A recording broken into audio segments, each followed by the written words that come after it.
कर्नाटक चुनावों में हार के साथ ही बीजेपी की हैसियत दक्षिण भारत से कम हो गई थी। दक्षिण भारत के बड़े सियासी सूबे तमिलनाडु में बीजेपी का अपना जनाधार कभी नहीं रहा, लेकिन एआईडीएमके के तौर पर बीजेपी के पास एक बड़ा सियासी सहयोगी था। लेकिन बीजेपी ने अपने संगम के लिए इस गठबंधन की कुर्बानी दे दी है।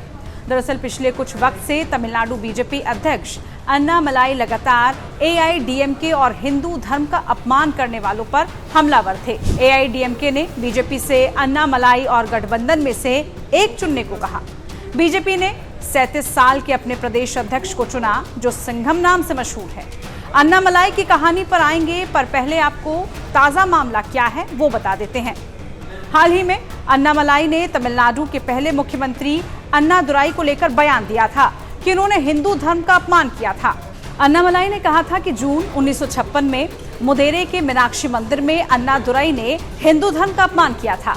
अन्नामलाई ने दावा किया था कि इस टिप्पणी के बाद हिंदुओं के गुस्से से बचाने के लिए अन्नादुराई को मदुरै में छिपाकर रखा गया था और जब उन्होंने माफी मांगी तभी वो बाहर आ सके।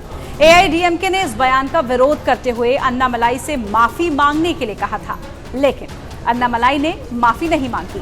22 सितंबर को एआईडीएमके के सीनियर नेताओं ने दिल्ली में बीजेपी नेताओं से मुलाकात की। कहा यह जा रहा है कि इस मीटिंग में एआईडीएमके ने बीजेपी से अन्नामलाई के इस्तीफे की शर्त रख दी थी, जिसे बीजेपी ने नहीं माना। अन्नामलाई का पूरा नाम अन्नामलाई कुप्पुस्वामी है।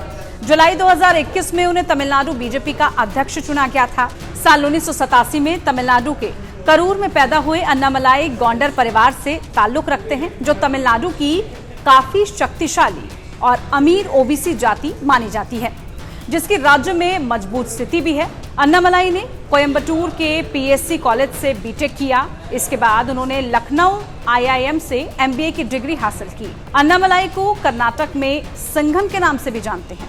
सितंबर 2013 में अन्नामलाई को कर्नाटक के उडुपी जिले का एसपी बनाया गया था। बाद में उन्हें साउथ बेंगलुरु का डीएसपी बना दिया गया।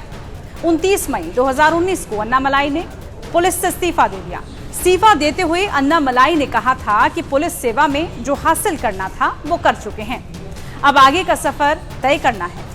ठीक एक साल बाद 25 मई साल 2020 को अन्नामलाई बीजेपी में शामिल हो गए।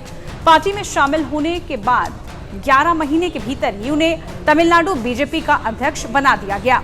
उन्होंने उसी साल अरवाकुरुची से विधानसभा चुनाव भी लड़ा, लेकिन उन्हें हार मिली। बीजेपी लगातार 2 बार देश में प्रचंड बहुमत के साथ सरकार बना चुकी है, लेकिन तमिलनाडु में पार्टी का सियासी आधार ना के बराबर रहा। जयललिता के निधन के बाद एआईडीएमके भी कमजोर हुई है, लेकिन आज भी तमिलनाडु में वो दूसरे नंबर की पार्टी है। लेकिन फिर भी बीजेपी ने अपने युवा अध्यक्ष के लिए एक बड़ी पार्टी से गठबंधन तोड़ने को राजी हो गई, तो इसके पीछे ठोस वजह भी है।